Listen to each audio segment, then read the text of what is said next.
எல்லாருக்கும் வணக்கம். இந்த வீடியோ பதிவு எதுக்குன்னா, ஒரு 2 முக்கியமான விஷயத்த உங்ககிட்ட தெளிவுபடுத்துறதுக்காக தான். ஒன்று இந்த திருச்சி கிழக்குன்னு போயிட்டு இருக்குல்ல, அதுக்காக. இன்னொன்று நான் ரீசெண்டாக அட்டன் பண்ண ப்ரெஸ் மீட்டில் ஒரு வார்த்தையை கான்ட்ரவர்சி ஆக்கிட்டாங்க. முதல்ல இந்த ப்ரெஸ் மீட்டை பற்றி பேசிடலாம். நான் ப்ரெஸ் மீட்டு கொடுத்துட்டு வந்துட்டேன். ஒரு விஷயத்த கான்ட்ரவர்சியாக மாற்றி அது தப்பாக 2-3 பேர் பேசுகிறேன்னொடனே நான் ட்வீட் போட்டுட்டேன். எழுத்துப்பூர்வமாக போட்டுட்டு, நான் ஏங்க மக்களை போய் அப்படி பேச போகிறேன், நான் ஏன் மக்களை போய் அப்படின்னு நினைக்க போகிறேன். தெரு நாயிலிருந்து வீடு வரைக்கும் புரிதலை பற்றி பேசணும்னு நினச்சேன். நான் பாட்டு ட்வீட் போட்டு எழுத்துப்பூர்வமாக போட்டுட்டு நான் ஷூட்டிங் போயிட்டேன். ஷூட்டிங் பண்ணிக்கிட்டே இருக்கோம். 2 நாளுக்கு அப்புறம் பார்த்தீங்கன்னா ஃப்ரெண்ட்ஸ் எல்லாம் ஃபோனு, நண்பா நீ இதுக்கு ஒரு வீடியோ போட்டால் நல்லாயிருக்கும், எல்லாம் தப்பாக புரிஞ்சிட்டு இருக்காங்க, ஒரு சிலர் இதை அட்வான்டேஜாக எடுத்துக்கின்னு உன்னை பற்றி தப்பாக பேசிகிட்டு இருக்காங்க அப்படின்னா, இப்போ அதான் ஒரு தடவை ட்வீட் போட்டுட்டான்ல, விட்டு நம்ம அதுக்கு போய் சும்மா பேசிகிட்டு இருக்கக்கூடாது. தப்பு நம்ம பண்ணால் பரவாயில்ல, நம்ம தான் பண்ணலையே அப்படின்னு விட்டாச்சு. அதுக்கப்புறம் என்னுடைய ட்ரஸ்ட்டு குழந்தைங்கள்லாம் ஃபோன் போட்டு, நம்ம படிக்க வச்ச குழந்தைங்க அங்கங்கே வேலை பண்ணிகிட்டு இருக்காங்கல்ல, அங்கிள் நீங்கள் இதுக்காக ஒரு வீடியோ போடுங்க ப்ளீஸ், இது ரொம்ப தப்பாக போய்ட்டுருக்கு அப்படின்லாம் பேசினாங்க. என்னடா இது எல்லாம் இப்படி சொல்கிறாங்களே அப்படின்னு பார்க்கும்போது, வீட்டுக்கு போனால் வீட்டில் அம்மாவும் அப்செட்டில் இருக்காங்க. இதுக்கு தான் நான் ஒன்று அரசியலுக்கு போவானு. ஐயோ இது ஏதோ ரொம்ப தப்பாக இருக்குது போல்.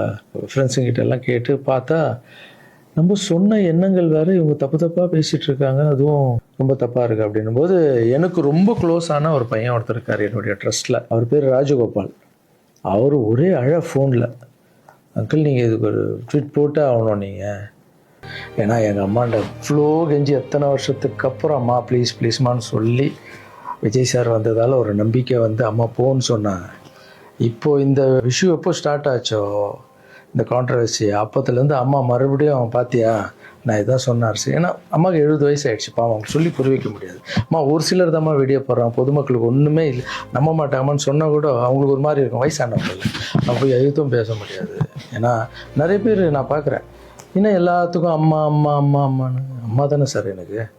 என்னுடைய ஃபஸ்ட்டு ரசிகை எங்கள் அம்மா, ஃபஸ்ட்டு குரு, ஃபஸ்ட்டு டீச்சரு, அதுக்கப்புறம் என்னுடைய தெய்வம், என்னுடைய பெஸ்ட்டு ஃப்ரெண்டு, எல்லாமே என் வாழ்க்கையில் தாய் தாங்க. தாய் இல்லைன்னா நான் இல்லவே இல்லைங்க. நான் மட்டும் இல்லைங்க, இந்த உலகத்தில் யாருமே இல்லை. என் தாயுடைய ஆசீர்வாதம்லாம் நான் இருக்க முடியாது. நான் பேசினா தாயின்னு வரும், அது வரலன்னா தான் தப்பு. நீங்கள் என்ன எல்லாத்துக்கும் தாய் நான் அப்படி தான். அப்புறம் இன்னொரு வார்த்தை கூட கேட்குறீங்க, ஏன் வர்றதுன்னா வர வேண்டியதானே, ஏன் மக்கள்கிட்ட போய் கேட்கணும். மக்கள் திருப்பி மகிழ்ச்சியும் திருப்பின்ட்டு இருக்குல்ல. மற்றவங்களாம் கேட்க மாட்டாங்க, வந்துடுவாங்க. நான் மற்றவங்க கேட்க மாட்டாங்க, நான் கேட்பேங்க. என் சொந்தத்தை எல்லாரையும் கேட்குறேன். அதுமாரி மக்கள்கிட்ட ஒரு வார்த்தை கேட்டால் என்ன தப்பு? ஏன்னா அவங்க தான் என்னை வாழ வச்சாங்க. அவங்க தான் ஒரு வேளை லாரன்ஸ்னா நீ அரசியலுக்கு வராத, ட்ரஸ்ட் விஷயமே போதும்னு ஒரு வேளை அவங்க நினச்சிருந்தா கேட்குறதுல என்ன தப்பு? அவங்களுக்கு மரியாதை கொடுக்குறதுல என்ன தப்பு? இனிமேல் நான் கேட்டு தான் பண்ணுவேன். 4 பேருக்கு சாப்பாடு போட்டால் அரசியலுக்கு வந்துடலாமா? மாற்றுத்திறனாளிக்கு 2 பேருக்கு டான்ஸ் சொல்லி கொடுத்துட்டா அரசியலுக்கு வந்துடலாமா அப்படின்னு கேட்குறீங்க. நான் 4 பேருக்கு சாப்பாடுலாம் போடலாங்க. பார்த்தீங்கல்ல, ஒருத்தருடைய லைஃபையே வளர்த்து எடுக்கிறாங்க. ரொம்ப கஷ்டம். எல்லாரும் அரசியலுக்கு நான் வந்த அப்புறம் இதை பண்ணுறேன் அதை பண்ணுறேன்னு சொல்லுவாங்க. ஆனால் நான் பண்ணிட்டு வரேன்னு சொல்கிறேன், இன்னும் வரேன்னு கூட சொல்லலை. அதுக்குள்ளே அப்படி பேசாதீங்க. 4 பேருக்கு சாப்பாடு போட்டு அரசியலுக்கு வந்துடுறேன். நான் என்னுடைய கஷ்டம் ரொம்ப பெரிய கஷ்டங்க, ரொம்ப வலி இருக்குது எனக்குள்ள. நான் நிஜமாக உழைச்சிருக்கேன். இதெல்லாம் கேட்கும்போது மனசுக்கு ரொம்ப கஷ்டமாக இருக்குது. முன்னாடி ஏதோ பேசிட்டீங்க, இந்த வீடியோ பார்த்தீங்களா, இப்போவாது என் கஷ்டம் புரிஞ்சிருக்கும். இனிமேல் அப்படி யாரும் தப்பாக பேசாதீங்க.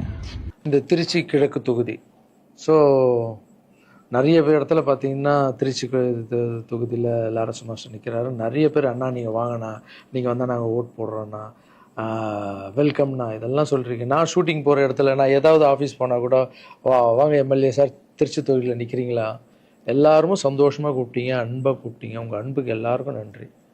பட் அது எது தர்மம்னு ஒன்று இருக்குல்ல, என் மனசில் இருக்குதான் நான் இன்றைக்கி சொல்லிடுறேன். நான் திருச்சி தொகுதியில் நான் நிற்கணுமா, இல்லை விஜய் சார் எப்போது ஹீரோ ஆனாரோ அப்போத்துலேருந்து ஒருத்தர் போஸ்ட் ஓட்டியிருப்பார்ல, அதுக்கப்புறம் அவர் அரசியல் ஸ்டார்ட் பண்ண அப்புறம் அந்த அரசியலுக்காக உழைச்சிருப்பாங்கல்ல, அவர் ஆரம்ப ஸ்டேஜ்லேருந்து வந்தவங்களாம் இருப்பாங்க, அவங்க வரணுமா நான் வரணுமா?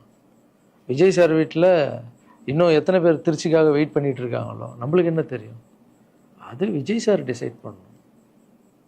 விஜய் சார் யார் நிற்க வைக்கிறாங்களோ யார் வேணாலும் ஜெயிப்பாங்க. ஏன்னா விஜய் சார் முகத்துக்கு தானே ஓட்டு விடுது.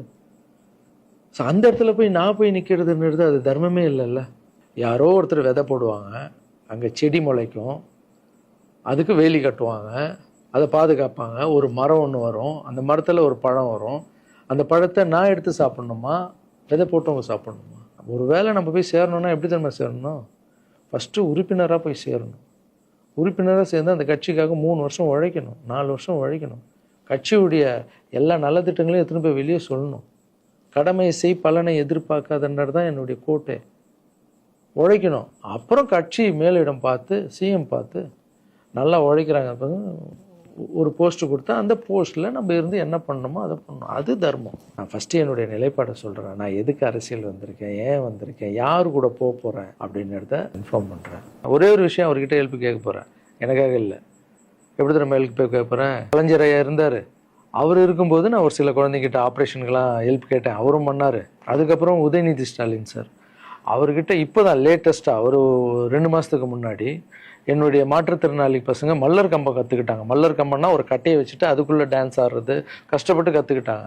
அவங்களுக்கு ஷோஸ் எல்லாம் வேணும்னு அவர் நம்பர் என்கிட்ட இல்லை, கேட்டு வாங்கி ஒரு வீடியோ அனுப்பிவிட்டேன், அவ்வளோதான். அவர் என்ன பண்ணார்னா ஸ்டாலின் சார் சிஎம் சாருக்கு இதை அனுப்பி கேட்டு ஒரு வாரத்தில் சிஎம் சார் முன்னாடி ஆட வச்சுட்டாங்க. ஸோ அவங்கெல்லாம் அப்படி பண்ணியிருக்காங்க. அப்புறம் அன்புமணி ராமதாஸ் சார் பண்ணியிருக்காரு.